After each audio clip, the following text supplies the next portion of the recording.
अपने मन की रक्षा जो कर पाया वो अपने राष्ट्र की भी रक्षा कर पाएगा। नहीं तो जिसने मन की रक्षा नहीं की वो आईएसआई के हाथों बिक जाएगा, पाकिस्तान के हाथों। जहां एक मोटा रकम आया बिक जाएंगे। तो ये मन की रक्षा कौन करेगा? ये चित्त की रक्षा कौन करेगा? ये विकृत बुद्धि की रक्षा कौन करेगा?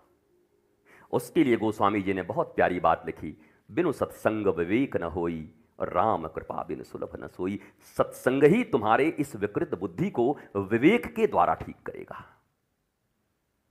तुम्हारे अनियंत्रित मन की रक्षा, चित्त के भीतर जो अनंत भोग विलास ऐषणा वासना तृष्णा भरी हुई है, उनका समन करके मानवीय जीवन के मूल लक्ष्य को समझकर उस प्राप्ति की दिशा में अगर तुम्हें कोई अग्रसर करेगा तो वो तुम्हारा विवेक करेगा। और विवेक की प्राप्ति का स्थल गोस्वामी जी ने घोषणा कर दिया कि वो सत्संग है।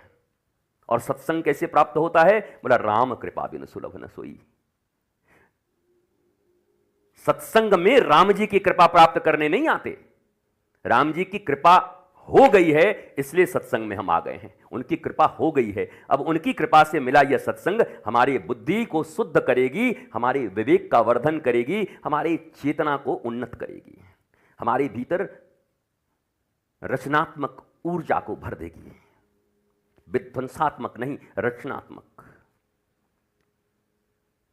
इसलिए सत्संग की आवश्यकता है। पर तुम्हारे सत्संग एंटरटेनमेंट है, दो कौड़ी का है। बढ़े निकाय लगाए जागरण होगा। बोला आज क्या? आज जागरण है। बोला कैसा जागरण है भैया? बोले रात भर जग रहे हैं, ढांढन ढूंढून कर रहे हैं और जाग उधर मार भी रहे हैं, कुछ ले भी रहे हैं और 3 दिन तक सोफा पर फेंकाए हुए। बोले जागरण गए थे। ऐसा जागरण हुआ कि सो गए 3 दिन तक। ये कैसी जागरण है? कौन सा जागरण है ये? जागरण तत्वबोध की उपलब्धि है। जागृत तो कभी कभी अपनी पत्नी की एक बात से तुलसीदास हो जाते हैं। बिल्व मंगल कभी किसी वेश्या की पुत्री थी। बिल्व मंगल की प्रेमिका कौन थी? चिंतामणि। उससे बहुत प्रेम करते थे। चिंतामणि की एक बात ने बिल्व मंगल के भीतर में ऐसी प्रेरणा भर दी कि उन्होंने श्री कृष्ण करणामृतम नामक ग्रंथ, जो संस्कृत का सबसे क्लिष्ट है और भगवान कृष्ण की सबसे उन्नत ग्रंथ है, उसका रचना कर दिया बिल्व मंगल। पर एक प्रेरणा से, ऐसी प्रेरणा पता नहीं किसको किसको मिली। कभी रज्जब को मिला, रज्जब तैने गजब किया,